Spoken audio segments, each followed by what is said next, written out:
நம்மளை பழி சொல்ல 10,000 பேர் வருவான். ஆனால் நம்மளை வாழ வைக்க வழி சொல்ல ஒருத்தன் வரமாட்டான். நம்ம வாழ பொழைக்கிறதுக்கு நம்ம தான் வழிவகுக்கணும். எதுலேயும் தன்னம்பிக்கையோடு செயல்படுங்க. வாழ்க்கையில் அப்துல் கலாம் சொல்லியிருக்காரு, கனவு காணுங்க, உங்கள் கனவு நிச்சயம் பலிக்கும்னு சொல்லியிருக்காரு. நல்ல விஷயத்துக்கு கனவு காணுங்க, லட்சியத்தை ரொம்ப நோக்கி போய்கிட்டே இருங்க. நம்ம லட்சியம்தான் நமக்கு. நம்ம ஜெயிக்கணுங்கிற லட்சியம் இருந்தாவே போதும், வாழ்க்கையில் நம்ம ஜெயிப்போம். நமக்குன்னு ஒருத்தர் இருப்பாங்க, வழிவகுப்பாங்க. அதை பார்த்துக்கிட்டு நம்ம போய்கிட்டே இருக்க வேண்டியதுதான். நம்ம வாழ்க்கையை நம்ம தான் வாழணும்.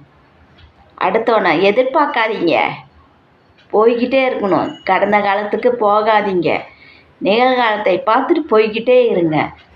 நெகட்டிவாக பாஸ் பண்ணாதீங்க, பாசிட்டிவாக நினைங்க. எல்லாம் பாசிட்டிவ் பாஸ்.